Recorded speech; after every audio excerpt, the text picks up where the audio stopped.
Senator Warren. Thank you, Mr. Chairman. 50 years ago, Congress passed the Fair Housing Act, but housing discrimination is still a huge problem in this country. According to a recent study, minority borrowers were more likely to be denied a mortgage than similar white borrowers in 61 cities across this country. Now, HUD is responsible for combating housing discrimination, and during your confirmation process, I asked you about your commitment to enforcing laws against housing discrimination, despite whatever personal feelings you had about those laws. And you said at that hearing, quote, "I will follow the law." And I remember hoping that that was true. So, Secretary Carson, it's been a year now. Can you name a few of the things you've done to reduce housing discrimination in your time at HUD? First of all, we are constantly involved in lawsuits that we have brought against people for housing discrimination. So are you saying you've initiated many lawsuits over the past year? Is that on discrimination issues? Is that what you're saying? That is an ongoing process. So you have initiated how many lawsuits over the last year? I can't tell you how many. We can certainly get someone to follow up with you on that. Okay, anything more? I think that's obviously very important.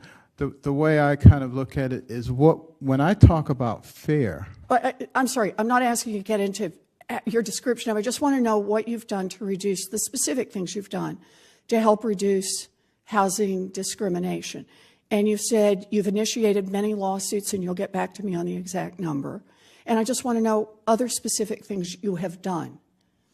Anything more? Well, I would simply say that what we do is to try to create a fair environment for all people and all of our policies. So when we create a fair environment for everybody, that means minorities as well. That's the question I'm asking, though, is dealing specifically with discrimination, which is the problem. Mr. Secretary, I wanted to give you a chance to make your case, because when I look at your track record at HUD, I just see you headed in the wrong direction, that is going backwards. And I want to give you one example. The Fair Housing Act directed HUD to, quote, affirmatively further fair housing. That is the law. And in 2015, HUD implemented that mandate by issuing a rule that required communities that ask for block grants from HUD to analyze obstacles that minority residents face and to propose plans to address them. Civil rights groups and housing advocates at the time said the rule would be an important tool for reducing segregation and discrimination. Then you took over, and you delayed the effective date of that rule until at least 2020. You even said that HUD wouldn't even review whatever information cities had about discrimination that they had already submitted to HUD. So, Secretary Carson, do you think that delaying the 2015 HUD rule for several more years has helped reduce housing discrimination? I hope you'll give me an opportunity to answer that question. Well, I hope you will answer it. Okay. First of all, we were petitioned by dozens and dozens of cities and municipalities to, in fact, delay it because it costs between $100,000 and $800,000 to follow the regulations that were put in place, and they had to hire 2 or 3 people. This is great if you have a lot of money. It's not. Excuse me, Secretary Carson, let me just remind you, this is a question about following the law. The law clearly says affirmatively further fair housing. It doesn't say cut back on that because you're concerned about compliance costs. And I have to say, I am very concerned that you pick compliance costs as your answer when how you previously described your real concern as, quote, that this was a failed socialist experiment to try to reduce discrimination. Let me ask you about another example. The Obama administration had issued a rule on housing vouchers that made a critical change in how the value of a housing voucher was calculated. It was called the Small Area Fair Rent Rule. The Obama administration had collected mountains of data showing that changing the calculation would reduce segregation in metro areas. But when you took over, you tried to delay the effective date of the rule for another 2 years. So did you think that delaying the effective date of this rule would reduce housing discrimination? Well, first of all, we didn't delay it. You tried. Let me tell you what we did. We said those municipalities that are not ready to implement it, because we had multiple people call us, said we can't do this. We said you have another year to get ready. For the ones who were ready to do it, we said you can do it right now or any time up until that year. So we did not delay it. That was a mischaracterization. You know, I'm sorry. The reports were that you tried to delay it and got into some trouble. Those were the reports. You know, that's not the facts. Mr. Secretary, a lot of people are criticizing you for spending tens of thousands of dollars in taxpayer money on fancy furniture. And don't get me wrong, I think scamming the taxpayers is a scandal. But the biggest scandal of your tenure is your unwillingness to do your job and enforce the laws that reduce housing discrimination and segregation across this country. Decades of housing discrimination have helped create an enormous wealth gap between white and black families, and the gap between white homeownership rates and black homeownership rates is 30 percentage points larger than it was back in 1968. In 1968, the typical black family had 1/6 as much wealth as the typical white family. Now it is 1/10. We have gone backwards since the civil rights era.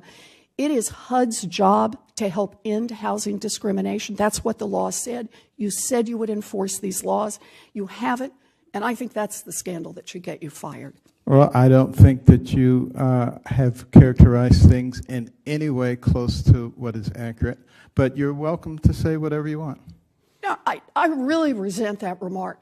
I have asked the question about how it is that delaying enforcement of rules that were already in place to help end housing discrimination would help. I ask you to make your case, and all you can say is compliance costs were high. No. That does not explain how it is that you were going to delay enforcement of those rules, and that was going to help end housing discrimination. I think I explained it to you quite well, that with the small area fair markets, that we did not tell people that they couldn't do it. I would not describe we tell them that they could do it, go ahead with that immediately. There's no delay if you're ready to do it. You won't even look at the data that's come into HUD.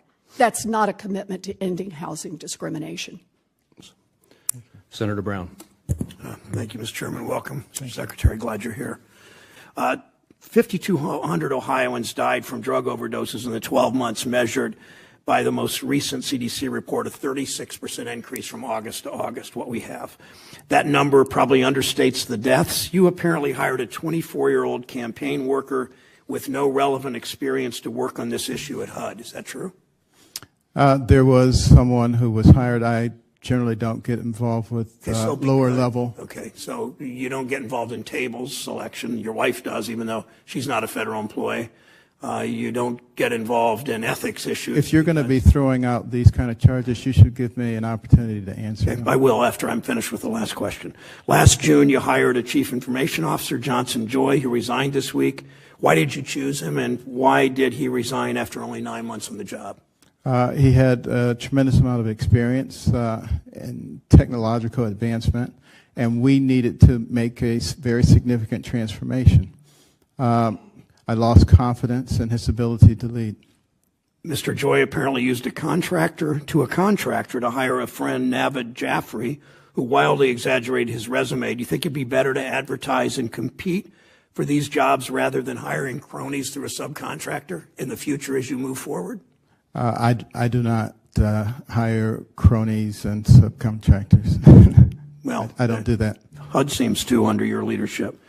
Why did Mr. Jaffrey and Mr. Joy leave only this week after this story hit the media? Is that the first you knew about it? As soon as I found out about the problems, we dealt with them. Does it bother you that you don't know these things are going on in your agency until the media write about them? I don't think that that's a fair characterization. Well, it just was with these two. You just said you found out about it, and these were pretty high-profile political people. You found out about it, and then you fired them. One was high-profile, one was not. And when we find out about it, we dealt with it. Okay. Mr. Secretary, as you remember, I voted to confirm you. 4 other Democrats on this committee voted to confirm you. I'm not sure I made the right decision. Thank you.